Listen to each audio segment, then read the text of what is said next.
Olá, professor, professora, cursista da plataforma Saeb Digital. Tudo bem com vocês? Estamos para mais uma live de matemática para esse grupo 3, que é o grupo que contempla oitavo e nonos anos do Ensino Fundamental 2. Meu nome é Flávia, eu sou professora de matemática, estou falando com vocês aqui de Cachoeiro de Itapemirim, no Espírito Santo. E você que já chegou aqui para a nossa live, que é esse momento especial com os autores dos materiais, toda terça-feira, às 19h30. Enquanto a gente está começando aqui, vai convidando outros colegas aí para participarem também. Manda aviãozinho e vai colocando aí no chat de onde que você é, onde que você mora, com que série que você trabalha, para a gente poder interagir durante esse momento em que estamos aqui para falar um pouquinho sobre essa matemática, sobre essa prova do Saeb que está chegando aí. 2025 é ano da prova Saeb. Como que anda aí a interdisciplinaridade nas aulas de matemática? Como que você tem contextualizado suas aulas? É esse o tema que nós temos hoje para nossa live. Conectando habilidades. Como trabalhar as habilidades do Saeb de forma interdisciplinar e contextualizada. Às vezes a gente fica preocupado: será que eu estou no caminho certo? Será que eu estou trabalhando de maneira devida? Eu estou atendendo a nova BNCC, né? O documento que rege a educação no nosso Brasil. E será que eu estou atendendo bem também as habilidades, aquilo que se espera de mim enquanto professor na sala de aula, o Saeb? Então, daqui a gente vai poder conversar um pouquinho sobre isso e chegar a essas conclusões a respeito do trabalho em sala de aula que vem sendo feito junto aos estudantes. Nós temos aqui em conectando habilidades. Primeiro vamos entender um pouquinho de que se trata, né? Esse conectando habilidades.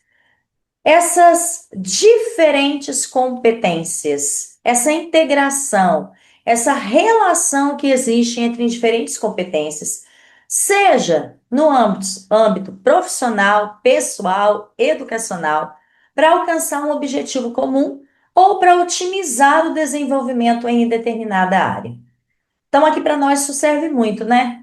Quando a gente vai buscar contextualização em outras áreas, em geografia, em história, em língua portuguesa, em arte, em educação física, e nós estamos conseguindo conectar habilidades diferentes de maneira que o estudante se sinta parte dessa escola. E ele não sinta que cada disciplina é isolada, mas que existem aspectos em comum onde uma correlaciona com a outra. Isso envolve reconhecer como habilidades diversas podem se complementar e se potencializar mutuamente através do desenvolvimento de novas competências ou da aplicação estratégica das já existentes. Então, olha só que interessante, né?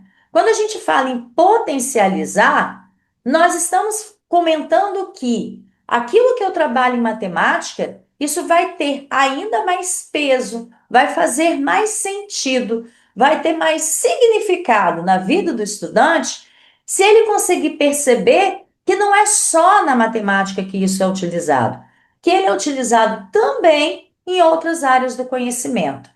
E lembrando que quanto mais ferramentas a gente usa nesse momento dessa aplicação das habilidades já existentes, mais conexões neurais vão sendo feitas também na vida do estudante, na cabecinha dele aí, para levar esse conhecimento de maneira que o cérebro guarde essas informações, considerando-as como muito importantes.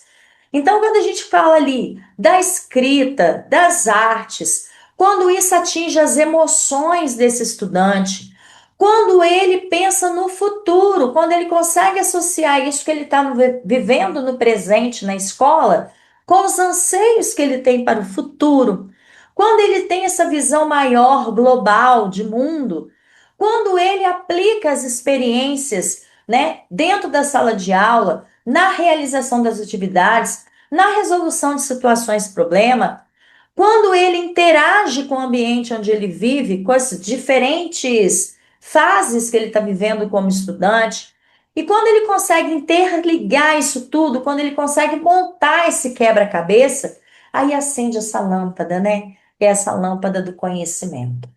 E aí nós, como professores, podemos fazer isso. Então, quando a gente vai usando outras áreas dentro da nossa área de matemática, a gente está mostrando para o estudante que a escola é uma só.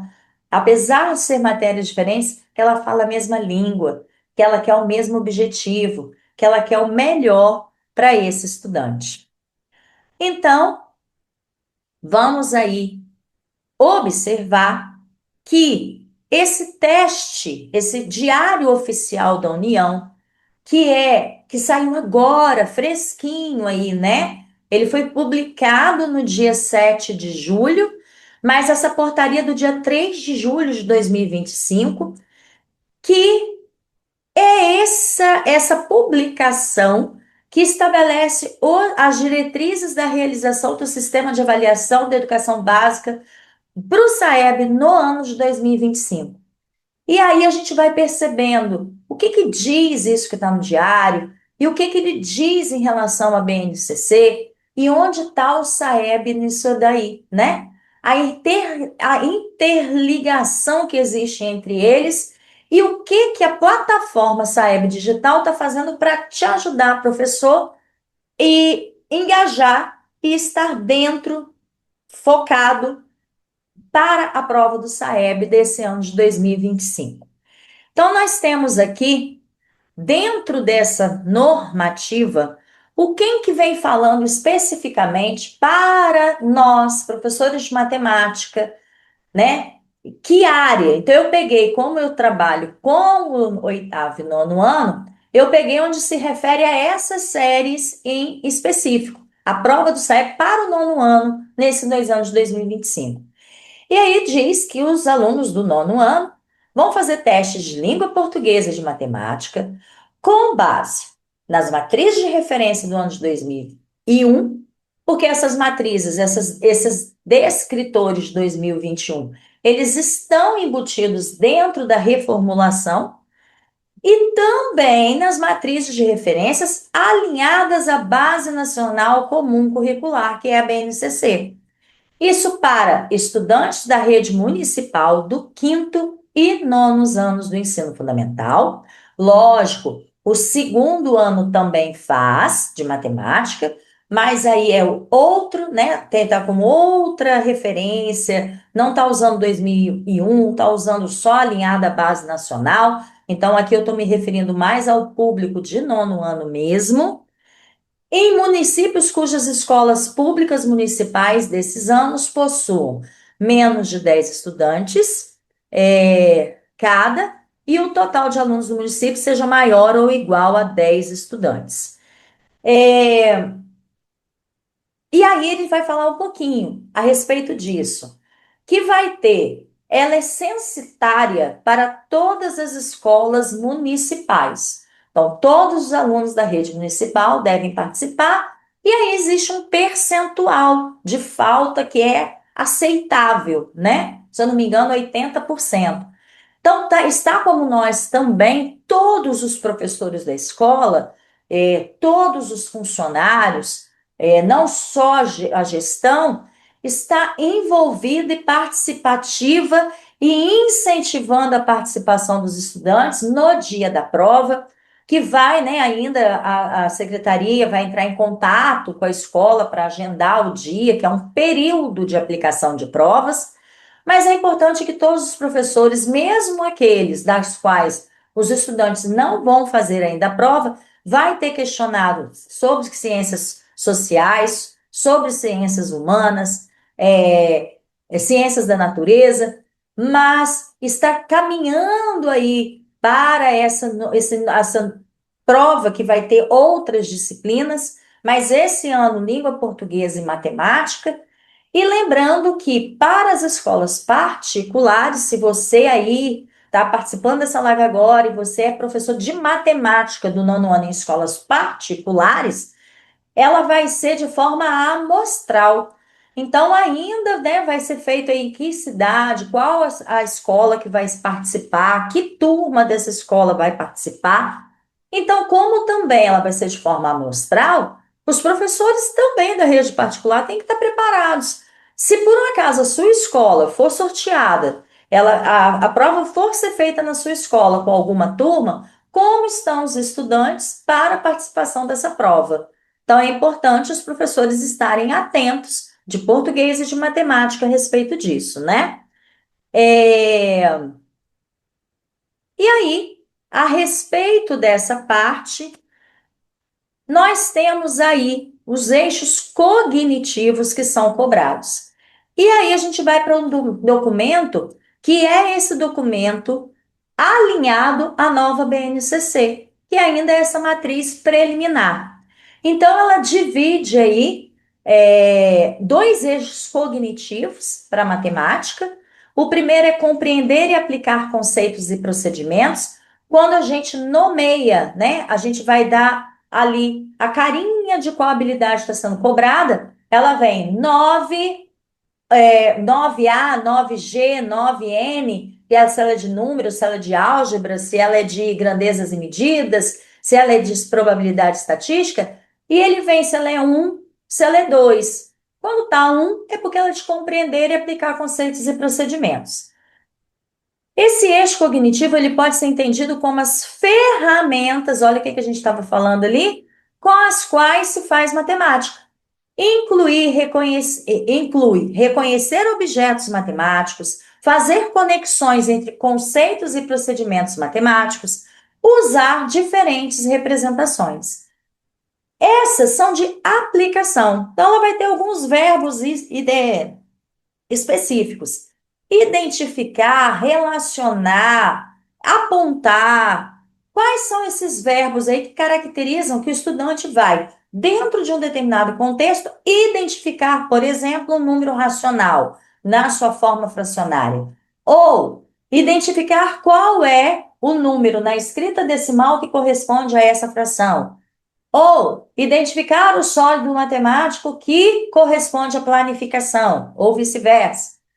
E aí, são visões onde ele aplica conhecimentos que ele foi adquirindo durante um tempo. Já no outro eixo cognitivo que nós temos, que é resolver problemas e argumentar. Aí esse processo pode ser entendido como o uso das ferramentas para fazer matemática. Ela requer passar por fórmulas, empregar, interpretar, avaliar se a resposta obtida ao empregar uma fórmula, ao fazer um algoritmo, se esse resultado ele cabe dentro dessa resolução. Então, retomar e ver se a relação entre o resultado obtido e a pergunta que foi realizada, se esse resultado é pertinente a essa pergunta. Então, inclui analisar a plausibilidade dos resultados de um problema. Construir, analisar ou avaliar, que é fazer o juízo sobre os argumentos feitos. Criar estratégias, explicações, justificativas. Ainda temos mais. Construir ou avaliar propostas de intervenção na realidade, entre outros. Então, a gente observa que, normalmente, quando o item ele é de resolução de problemas e argumentação, normalmente ele não é de nível básico, ele já é de nível proficiente, ele já é de nível avançado. Normalmente, o estudante tem que criar estratégias com mais de um algoritmo, com uma tabela e um algoritmo, com um desenho, com e criando estratégias para resolver. Então, há realmente necessidade de um uso maior dessa ferramenta, que são as aquisições de conhecimentos anteriores, para ele poder fazer essa matemática, para ele chegar nesse resultado. E isso é um grande desafio de nós professores, né? Aquele estudante que resolve, acha a primeira resposta e passa para o próximo item, sem voltar, sem justificar, sem ele se indagar, né? Levantando as suas hipóteses acerca do que foi perguntado. Esse resultado está encaixando na pergunta que foi feita? Faz sentido essa resposta? Então, sempre para nós, professores, esse incentivo a essa retomada do estudante aos itens propostos, principalmente quando eles são, não que desfazendo do eixo cognitivo 1, mas a percepção se aquela resposta é viável àquela pergunta, a que foi pedido no comando desse item, já é mais rápida. Enquanto na resolução de problemas, o estudante precisa se dedicar um pouco mais nessa conclusão antes de passar para outro item. E aí, nós vamos ver que tanto o Enem, tanto a prova do SAEB, são avaliações externas que estão em busca de suprir e de verificar como está a educação no Brasil para atender outras avaliações que também são feitas a nível internacional. Então, esse programa internacional, né, de avaliação dos estudantes, que é o PISA, ele traz um esquema sobre a resolução de matemática. Então, ele fala aí, problema em um contexto do mundo real. Então, ele vai trazer aí a necessidade da aplicabilidade de problemas de matemática dentro do mundo real. Então, ele traz a categorias de conteúdos matemáticos, que são mudanças e relações, espaço e forma, né? Que a gente tem aí dentro de geometria, né? A antiga geometria, que a gente chama de espaço e forma, a noção de quantidade, de incerteza, né? De resultados aproximados, de coleta de dados, e as categorias de contextos, na vida pessoal, ocupacional, social, científica. Então, o pensamento e ação matemática são conceitos matemáticos, conhecimentos e habilidades, e as capacidades fundamentais da matemática. Comunicar, matematizar, legal esse verbo, né? Representar, raciocinar e argumentar, delinear estratégias para a solução de problemas, utilizar a linguagem simbólica, né, que é fundamental aí na leitura dos nossos itens, formal, simbólica, formal, técnica, fazer operações, usar ferramentas matemáticas. Quando a gente fala dessas ferramentas, a gente está falando aí que não são só as operações feitas por meio de algoritmos, né? Nós temos aí raciocínios, muitas vezes, que não passam pelos cálculos, né? Um algoritmo armado. Ele pode estar pensando de outras maneiras. E esses processos de formular, empregar, interpretar e avaliar. Então, ele formula uma pergunta, ele se indaga a respeito daquilo, ele emprega aquele resultado, ele interpreta, ele avalia se esse resultado está condizente àquilo que foi perguntado. E aí existe esse ciclo.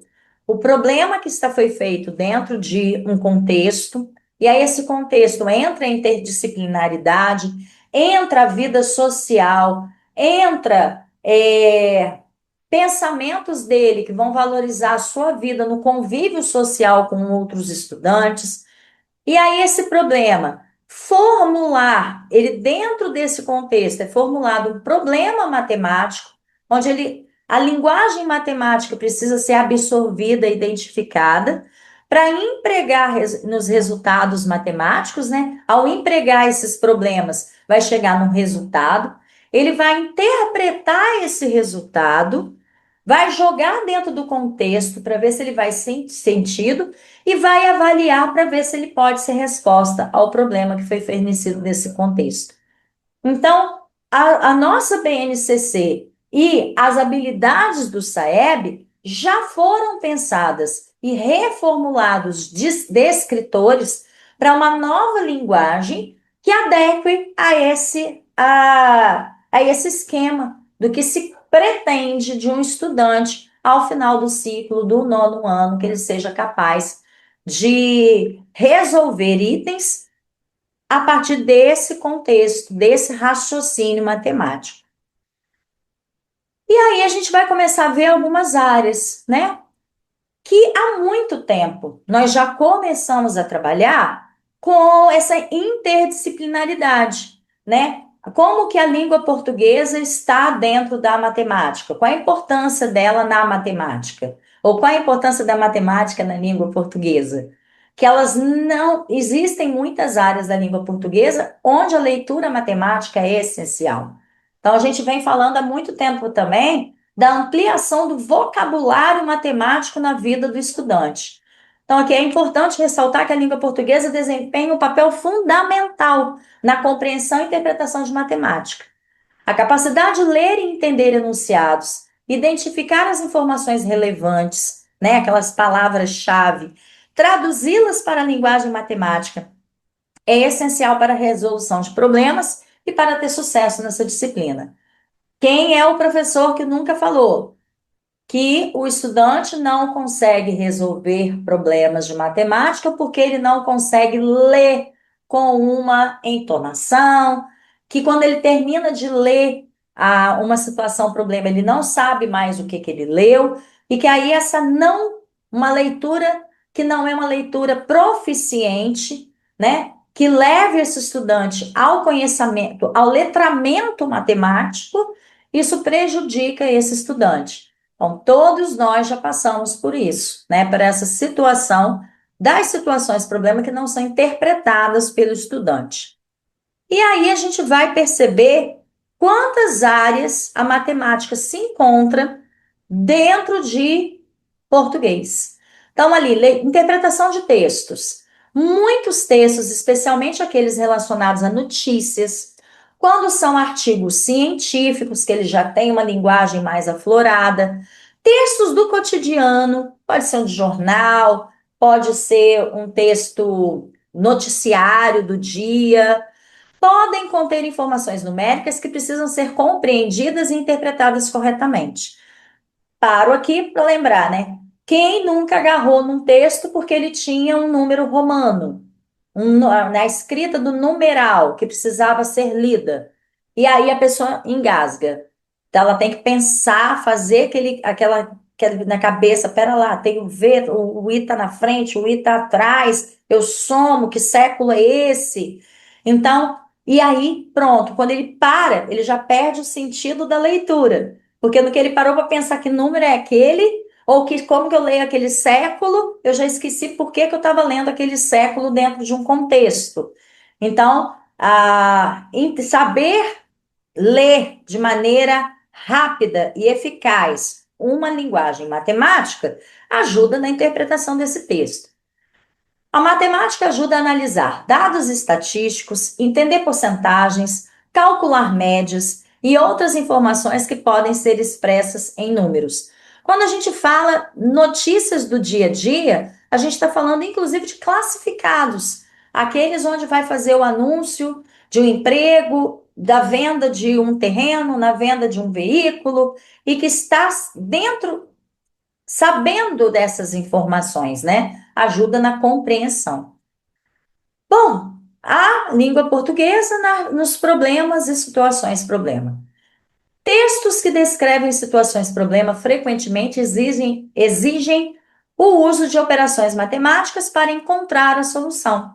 Por exemplo, um problema que envolve cálculo de preços, quantidades, distâncias, tempo pode exigir a aplicação de adição, subtração, multiplicação, divisão e outras operações matemáticas, né? Aquelas palavras-chave que a gente trabalha com o estudante, diferença, resto, troco, a mais, a menos, e que vão dando essas dicas. São ganchos que nós temos e que a gente precisa chamar a atenção do estudante para essas palavras que se referem a essas operações matemáticas, né? E que vão ajudar na resolução de situações problema. O que nós temos mais ainda de língua portuguesa? Olha só, não é pouca coisa, hein? Análise e interpretação de gráficos e tabelas. Ler gráficos, né? O gráfico ele é um texto que precisa ser lido e interpretado. Uma tabela é um texto que precisa ser lido, que precisa ser interpretado. E muitos estudantes não compreendem que aquilo ali é um texto a ser lido e que a gente precisa saber. Então, quando voltando lá atrás, quando ele fala medida, ele tem que saber os símbolos de unidades de medida de comprimento, massa, capacidade, volume, para ele poder fazer a compreensão disso, tanto em textos escritos como texto na forma de gráficos e tabelas. Então, a matemática ela é fundamental para a interpretação de gráficos, tabelas, que são frequentemente utilizados em textos para apresentar dados de forma visual.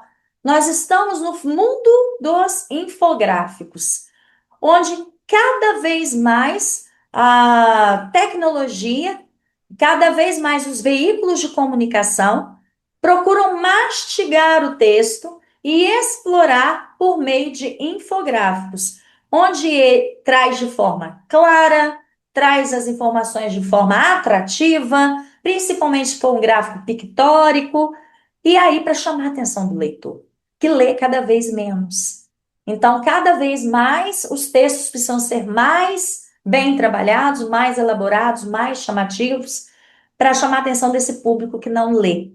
Então, nós também precisamos ser o suporte.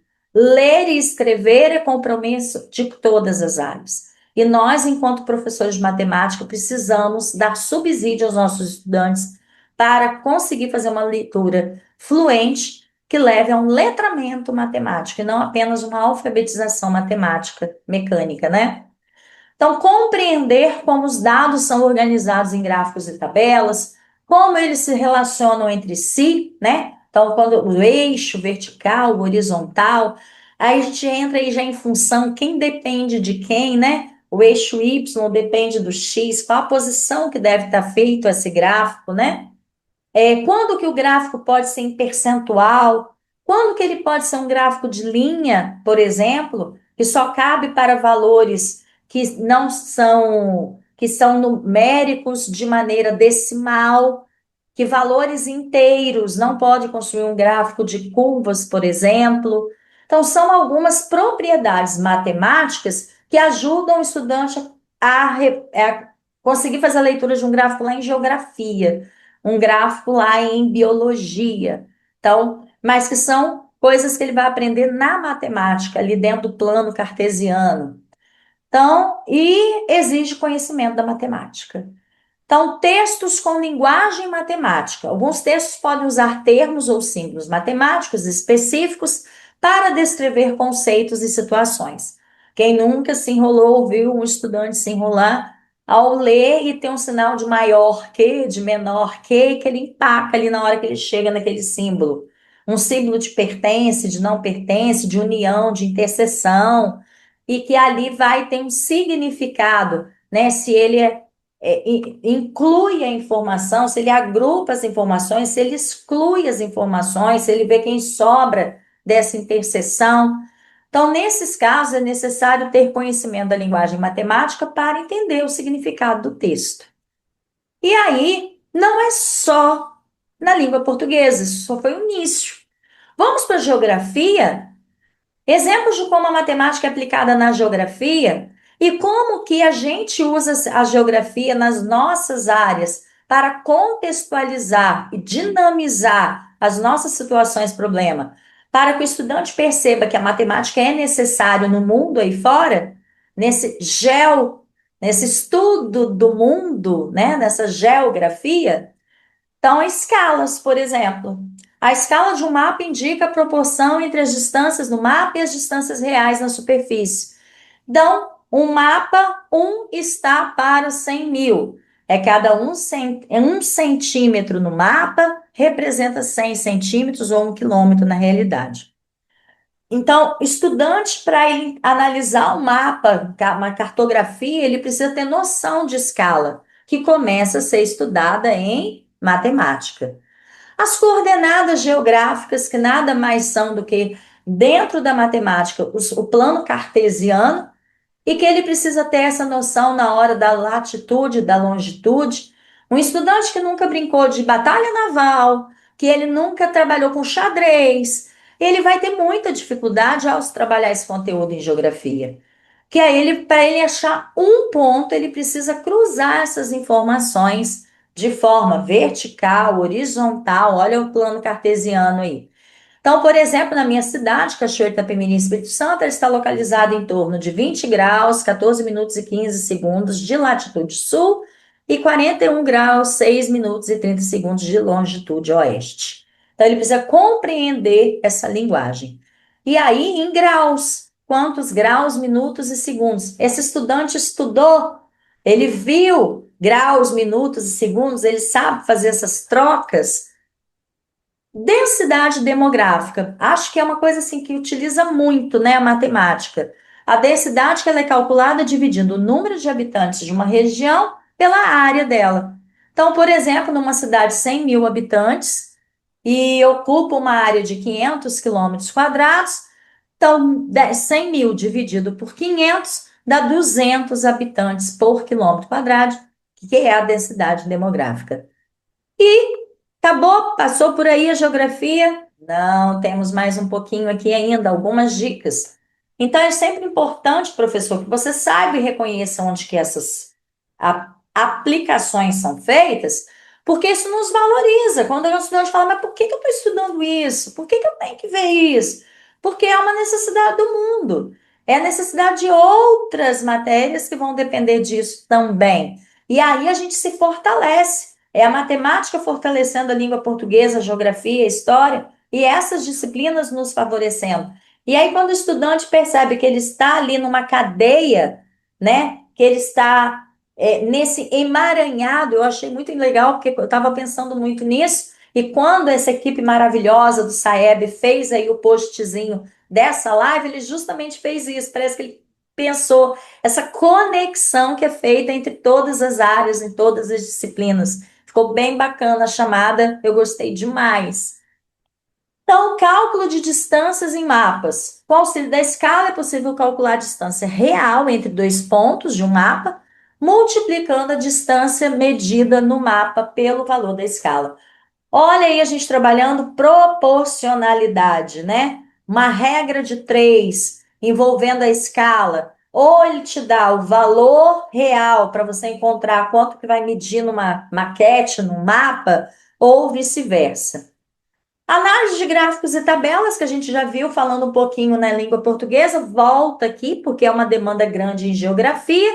São ferramentas importantes para apresentar dados geográficos, como distribuição da população por idade, o crescimento do PIB, Produto Interno Bruto, né, de um país, a variação de temperatura ao longo do ano, ao longo de um dia.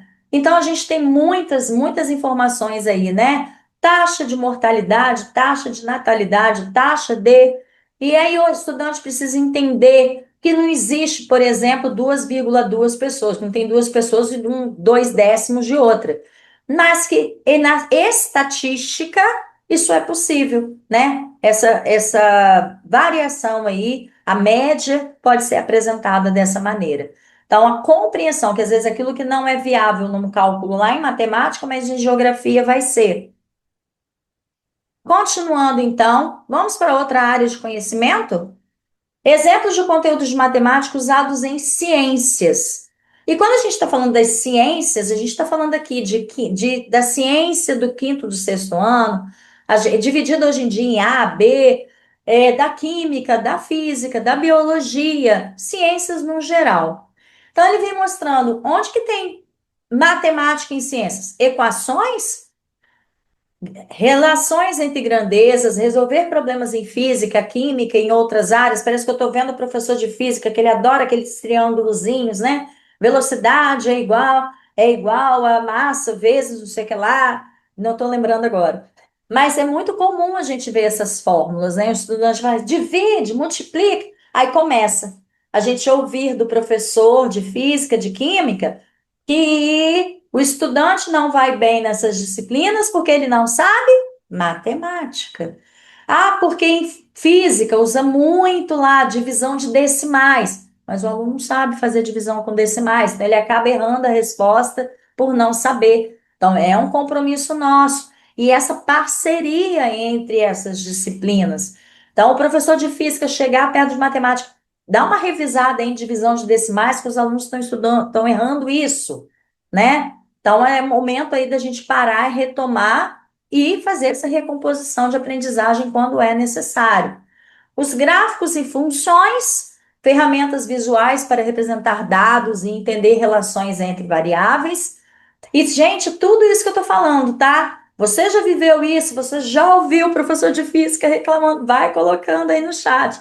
Vai colocando para mim aí mais o que você já ouviu de que a culpa era do professor de matemática, que é ele que não trabalha, enfim.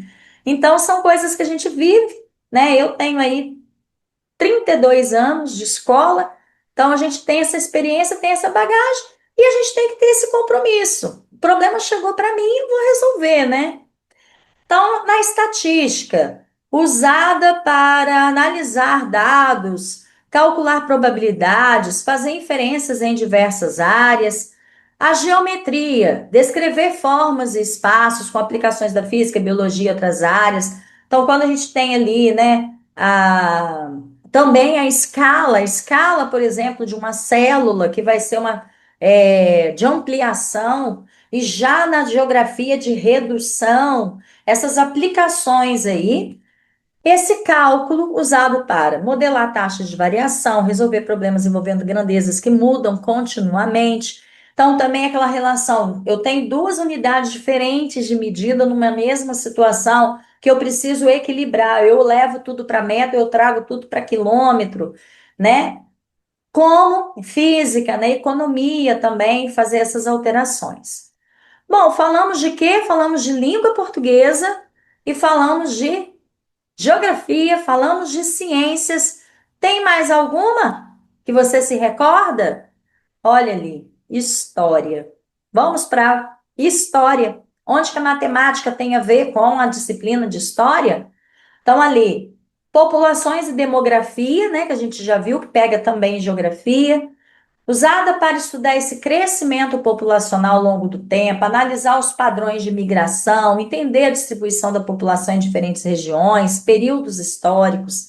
A análise estatística dos dados demográficos pode revelar tendências e mudanças sociais significativas. Então, isso é feito a partir, né, de alguns problemas sociais, como que teve aquela redução, por que que houve aquela queda populacional naquele período, qual o problema social que estava sendo envolvido naquela época. Então, olha a matemática aí ajudando. Economia e finança. A análise de dados econômicos históricos, como preços, produção, comércio, investimentos, requer o uso de ferramentas matemáticas como estatística, análise de regressão, de modelagem econométrica. Isso ajuda a entender as causas e consequências de crises econômicas, flutuações de mercado e mudanças do sistema financeiro. E ainda em história, cronologia e datação. A matemática desempenha. Eu tenho certeza que quando começou a falar história, falou: aquela linha do tempo, datando todos os períodos, né? Colocando ali um espaçamento adequado sobre esses períodos. Me lembra também muito da evolução lá em biologia, né? Que sempre vem assim, esses espaçamentos. Quer dizer, um conhecimento de reta numérica, né?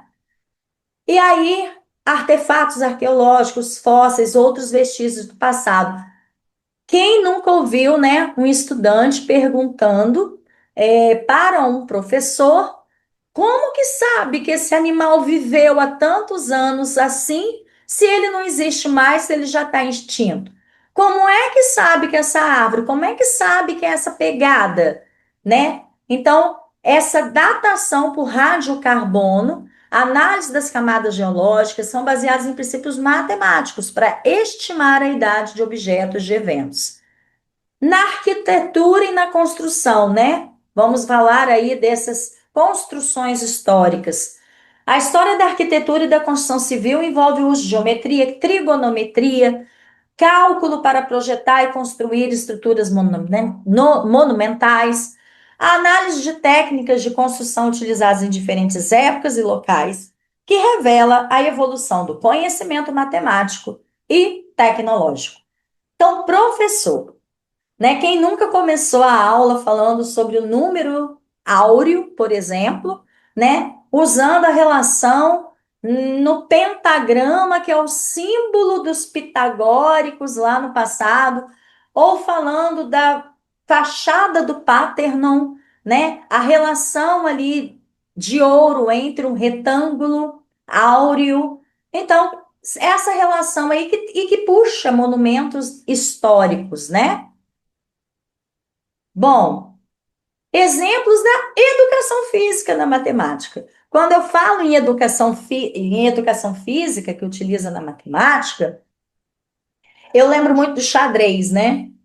Como que às vezes a educação física usa o xadrez para o poder de concentração, para o poder de pensar de maneira estratégica após duas, três jogadas, que é o que o professor espera dele dentro da quadra. Então, no futebol, saldo de gols, positivo e negativo, sétimo ano, que delícia que é trabalhar com esse conteúdo, né? Com o estudante vendo o conjunto dos números inteiros relativos dentro de contextos, e aí o jogo vem, cálculo de pontos, saldo de gols, distância percorrida, análise do desempenho com estatística, cálculo de ângulos para chutes e passes. No atletismo, velocidade, distância, análise dos saltos, lançamentos, medição de tempos. Na ginástica, a pontuação com base na dificuldade da execução desse movimento, análise do ângulo, se foi aquele ângulo perfeito esperado no momento dessa ginástica, a trajetória percorrida pelo atleta para essa pontuação.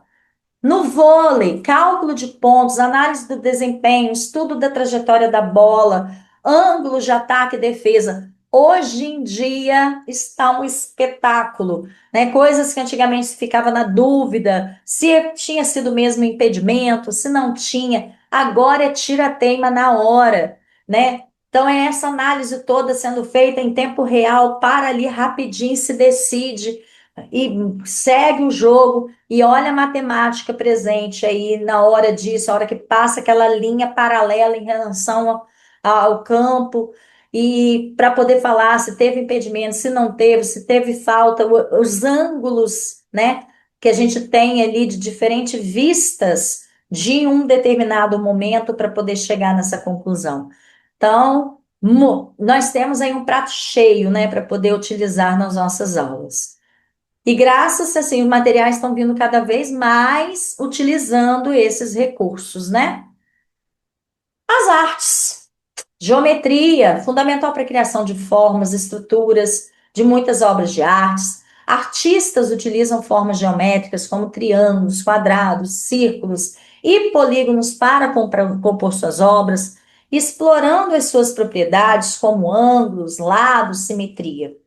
A proporção, essencial para criar equilíbrio e harmonia visual. A proporção áurea, por exemplo, comentei anteriormente, é um conceito matemático que muitos artistas utilizam para determinar proporções ideais em suas obras, como pinturas, esculturas, arquitetura. A gente lembra aqui o homem vitruviano, né? Que é uma referência, e há quantos anos, né, que tem essa imagem. Então, ainda nas artes, simetria. Elemento visual importante para se encontrar diversas formas de arte. Simetria axial, reflexão, simetria rotacional, de rotação, que são específicos, né? Essas simetrias são trabalhadas no nono ano e são exemplos que os artistas utilizam para criar composições equilibradas, esteticamente agradáveis, inclusive, por exemplo, a simetria por translação, né? Para padrões e sequências. Então, padrões e sequências com progressões aritméticas, geométricas exploradas na arte para criar essas composições repetidas, repetitivas, ritmadas, montar mosaicos, revestimentos, que são obras de arte que frequentemente empregam padrões geométricos. E aí a gente estava comentando muito aqui de disciplinas, de conteúdos, onde a matemática está dentro desse conteúdo de outra área, ou essa área está dentro de outro conteúdo. Mas também existe a relação entre as competências gerais e específicas da BNCC aos ligados aos eixos cognitivos das matrizes de referência. Então, o quadro que eu vou mostrar agora e que ele está dentro da matriz de referência de 2019, 2018, 2019, e que ela vem mostrar que dentro das competências, dentro dessas competências gerais, a gente encontra aí tanto estes cognitivos da matemática, e eles vão estar grifados em azul, como habilidades socioemocionais ou atitudes e valores que estão grifadas em vermelho. E às vezes a gente fica pensando assim, gente, eu tenho que fazer um projeto, eu tenho que fazer um programa para eu trabalhar com essas competências gerais. Será que você não está trabalhando e você não sabe que você está trabalhando?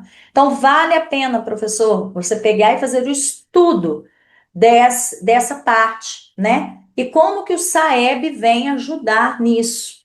Então, nós temos aqui esse link entre a BNCC e o SAEB.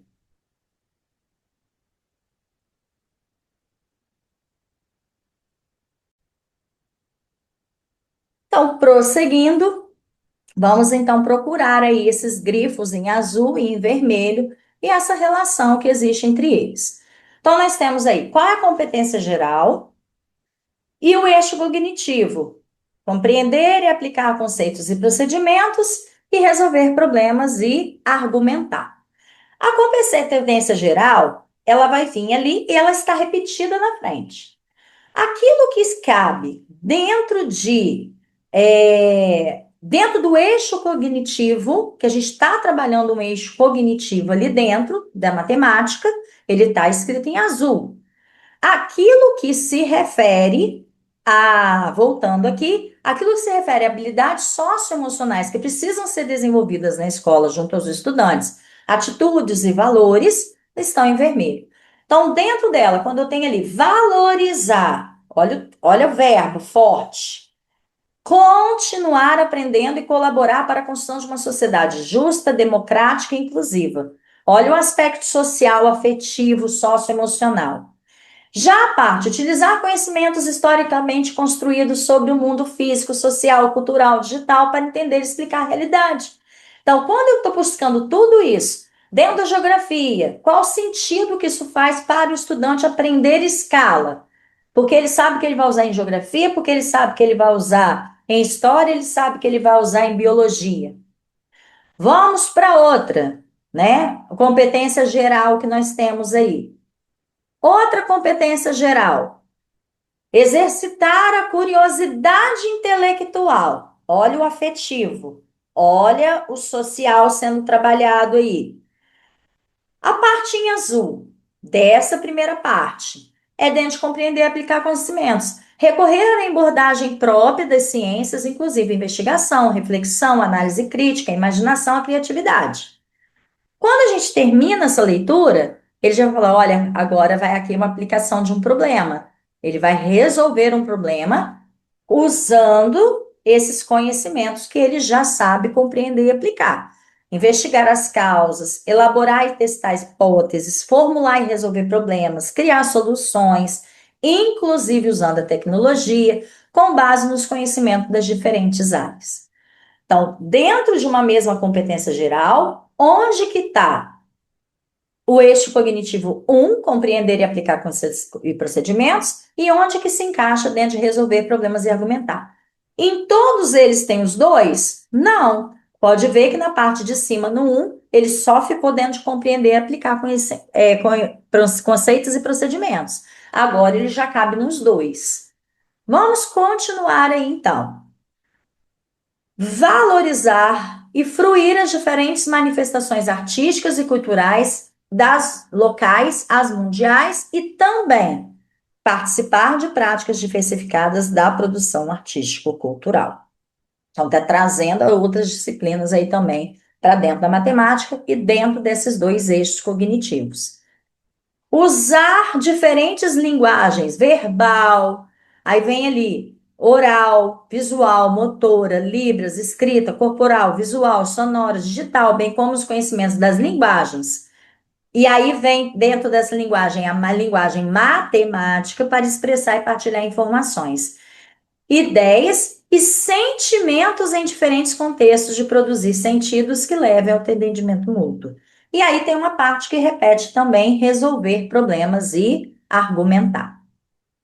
Seguindo, temos aqui compreender, utilizar tecnologias digitais de informação e comunicação de forma crítica, significativa, reflexiva, étnica, em diversas práticas sociais, inclusive as escolares. Então, levar o estudante para o laboratório de informática para construir, fazer simetria por rotação, por translação, simetria bilateral, né, de reflexão, mas usando técnicas, isso ajuda o estudante a abrir os horizontes em relação ao mundo ao seu redor.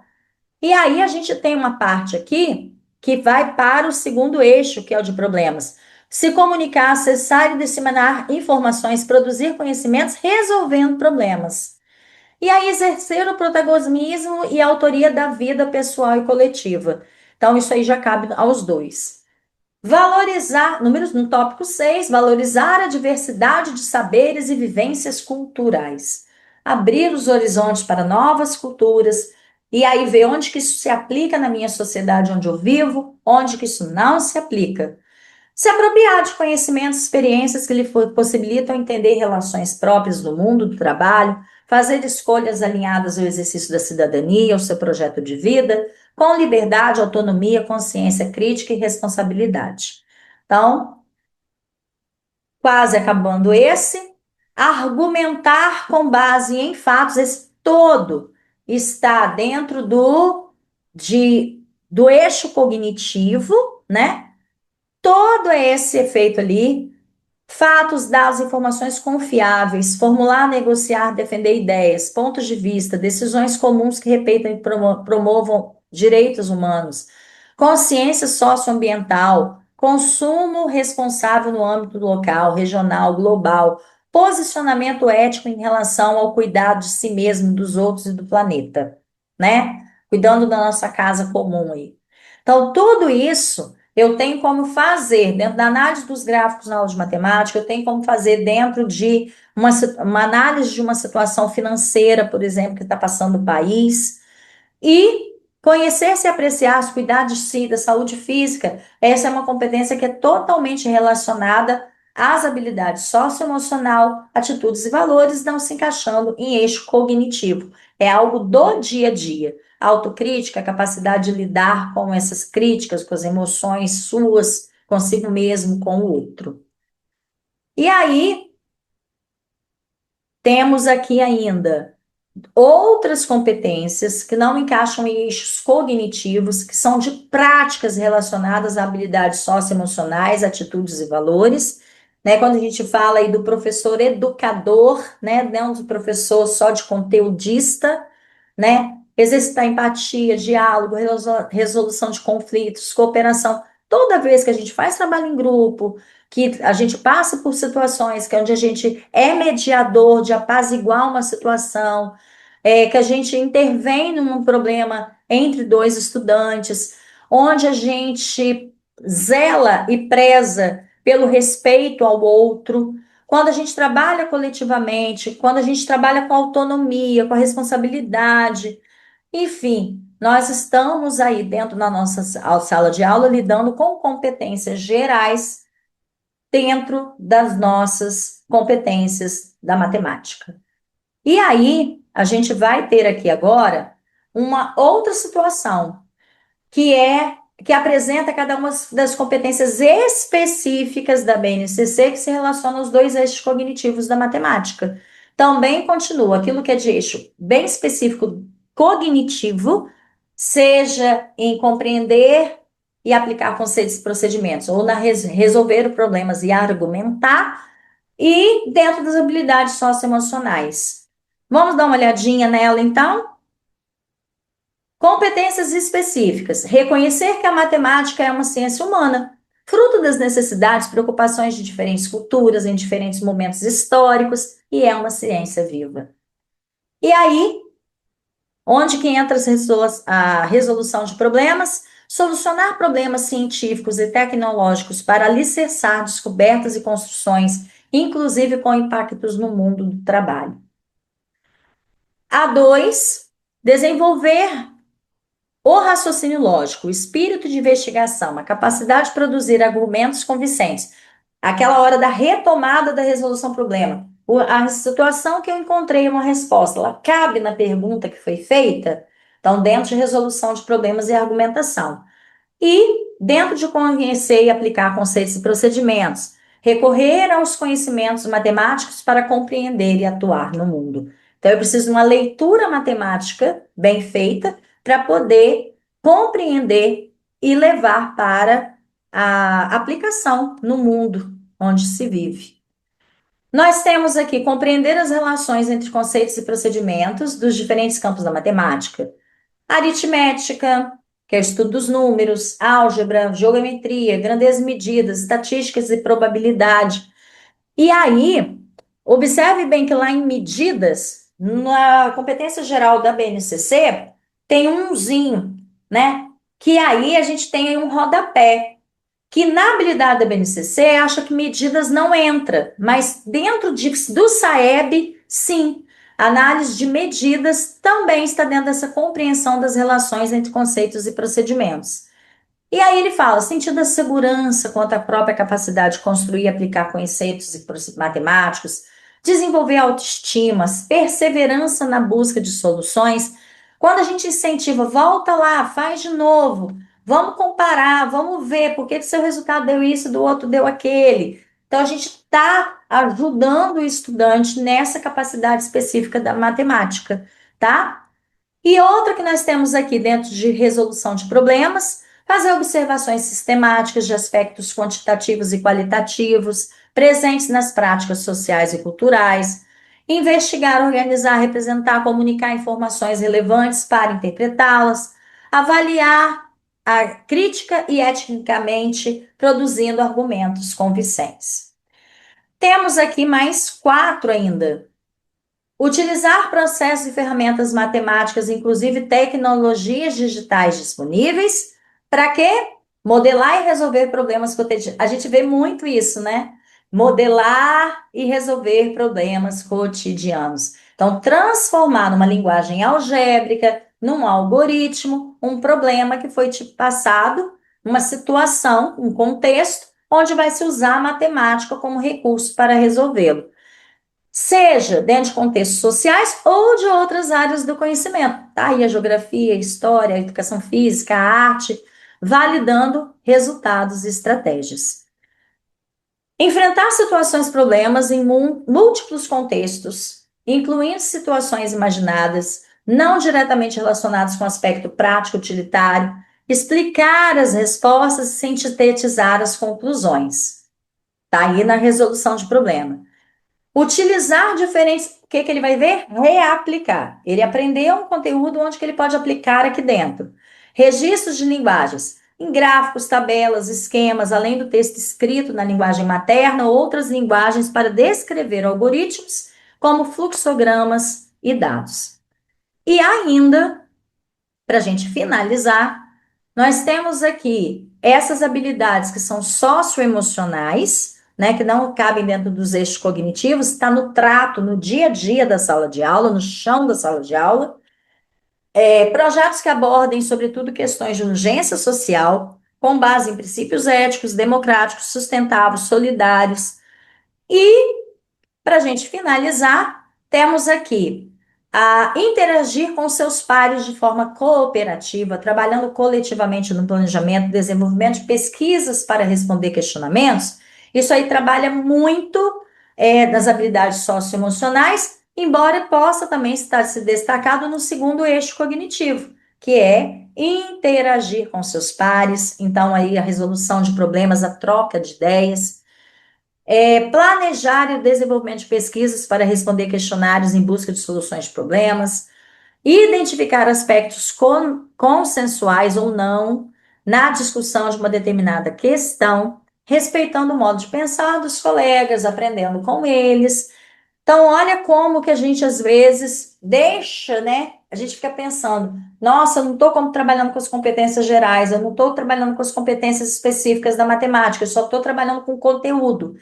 Mas quando a gente pensa no nosso fazer dentro da sala de aula, quanta coisa fala, nossa, mas eu faço isso, não, mas eu trabalho em grupo, mas eu levo o gráfico para ser analisado, eu procuro usar o contexto social que está sendo usado no momento.